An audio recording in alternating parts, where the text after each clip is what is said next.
How's it going, guys? My name is MrHurriicane, and today I want to talk some Madden 15. We're finally getting some information about the new game coming this August, and it's been shown off at E3 a little bit. And with information coming out and articles on EA's website, I want to talk about some of the new changes coming to Madden 15. And as news comes out, I'll be sure to cover that and see what direction this year's game is headed. So subscribe for all your Madden 15 news needs. But I'll be breaking down the articles and the information from the EA Sports website and link those articles in the description of this video, and then I'll give you guys my take after I kind of paraphrase and recap some of these new features. But if you've paid attention at all to Madden 15 thus far, they debuted it with the Luke Kuechly trailer, and this year is supposed to be about defense, which is a nice change of pace after the focus on offense seemingly since Madden 11. So this video will be all about defense, and they've talked about presentation as well, and that's very important to me being a franchise guy, and that being my main series on my channel, so I'll be making a separate video for that later. Be on the lookout for that one. But today it's all about defense. And one of the main things they're pushing this year is something called Player Sense 2.0, which is kind of like AI intelligence in relation to defense. On here they have notes about player emotion, contextual awareness, head tracking, and reach tackles. Now, one of the main areas needed for improvement on Madden is definitely in coverage, whether it's breaking on a route, breaking on a throw, or covering a guy who enters your zone. There's a lot of room for improvement, and they're saying in this article that zone coverage ratings now have a bigger impact on how quickly defenders break on throws.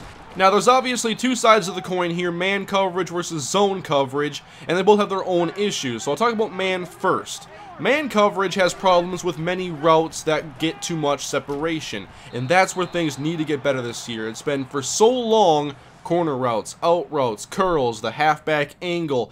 The success of these specific routes have more to do with the route itself than the player running the route. So you can take a guy who has a low route running ability versus a guy who has a good man coverage rating, and you're going to get results based on the routes, not necessarily the player attributes, which is a major problem. And according to this article, they're saying that man coverage ratings have also been tweaked to impact how much separation receivers are able to get on cuts in their routes. Now, we all know about the ones that are abusable, like I just said, the corner, the out, things of that nature. But how about the routes that don't get separation?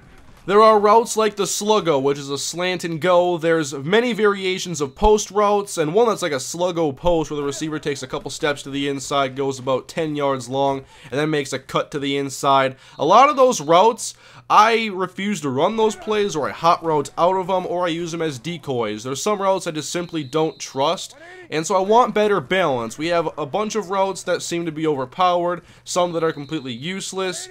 So as soon as we get some real gameplay and not some trailer footage, I want to see just straight gameplay. I'll be looking at the coverage. They're hyping up about how they've made improvements, both, you know, in the running game, tackling, and in coverage, obviously. So I want to see, is the corner route the same as it has been? Especially with tight ends, when you go against those linebackers that can't cover a thing, that's where it gets really out of hand. Obviously, everything I'm talking about is basically a wait-and-see approach because we haven't actually seen a bunch of gameplay to really see how much improvements have been made, but at least they are addressing this, and hopefully it works well, obviously. But let's switch gears now and go to zone coverage. And this is a little bit more complex, and I'll wait to see how the gameplay looks with some of the zone combinations you can run. But one of my problems with zone coverage is the first step of a lot of the defenders, and it creates a lot of easy short passes right off of the snap. And I'll show a clip that shows poor reaction to flats coverage, which they mentioned in the article that improvements have also been made to zone defenders responsible for the flats. A lot of times I feel like in zone coverage the defenders are playing their zones deeper than necessary, and so when they eventually react to the receiver they have to cover a lot of ground just to get in position to make a play, and a lot of times it's only to make a tackle after the catch has already been made. So I want to see when gameplay is out how quickly defenders are reacting to players in their zone, how much ground they have to cover, and when they know to pass him off to the next guy once he's about to leave his zone and he has to be responsible for anybody else that could be incoming. They also mentioned disguised defenses, and I'll see how they implement this, but the closest thing we've had has been basically showing blitz when you're not actually blitzing. But if you can disguise defenses, this can be really cool for guys like me that like to play a lot of zone.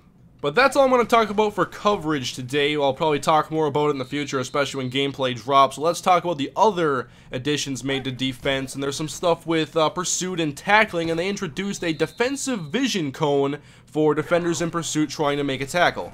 Now this is called the tackle cone, and they break it down a little bit in the article, saying that if the user presses A on the Xbox or X on the PlayStation while the ball carrier is in the defender's tackle cone, then the defender will engage in a non-big hit tackle. And they separate conservative tackles from aggressive tackles. So the conservative ones are where the ball carrier is close and you make a wrap-up tackle.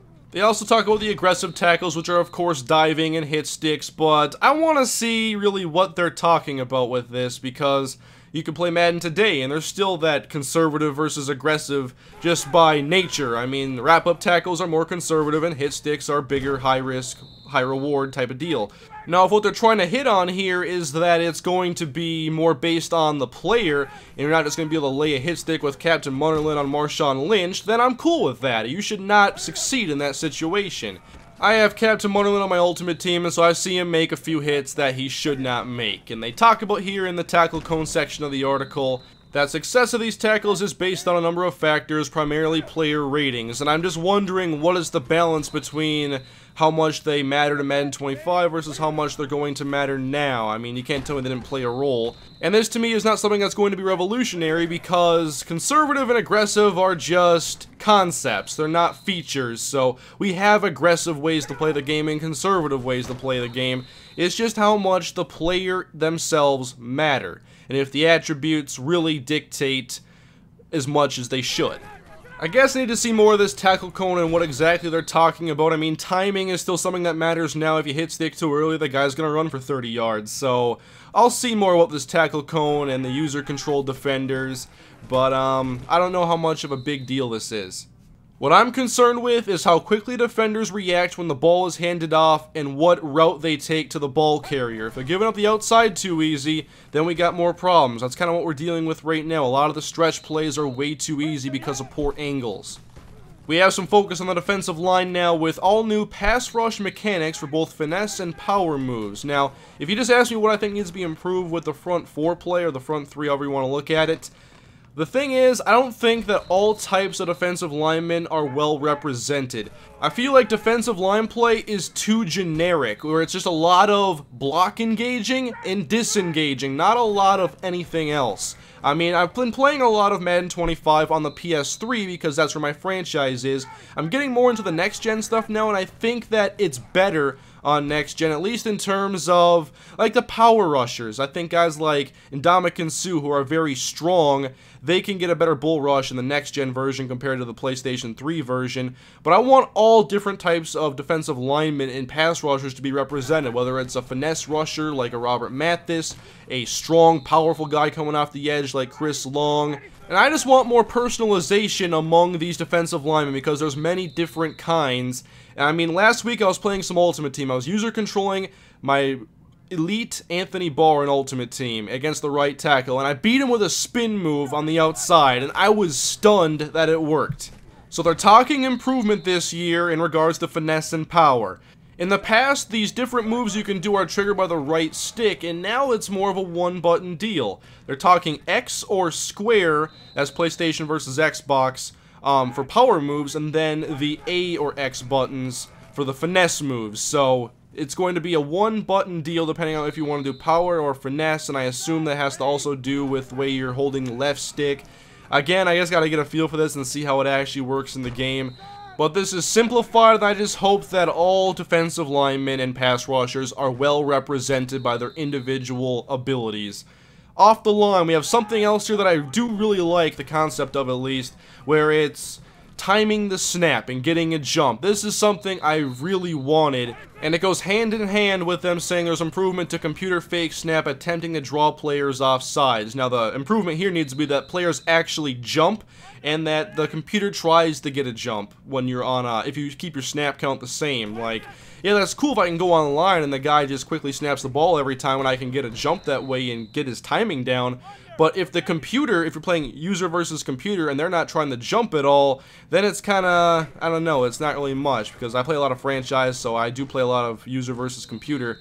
But I do like the ability to get a quick jump on the outside. Like if you have a right tackle like Phil Loadhold, a big, strong right tackle, and you got a speed rusher, you're going to want to get a jump. Otherwise, if he gets his hands on you, he's probably going to win that battle. One more thing I want to talk about today that I am very, very, very excited about is the defensive cameras that will now focus on individual players. I have been begging for this for player-based connected franchise. I've been wanting to bring my safety from NCAA to Madden, and I'm not playing with the standard camera angle where I'm in a blimp, I can barely see my safety. You can't tell me the mode's about my safety. It just does not feel good. Whereas I play Road to Glory, focused on my safety. And you can play coverage easy with these cameras. You just have to be responsive for your half of the field, or whatever your assignment is. It's not that hard. But I do really like this, and it's about damn time.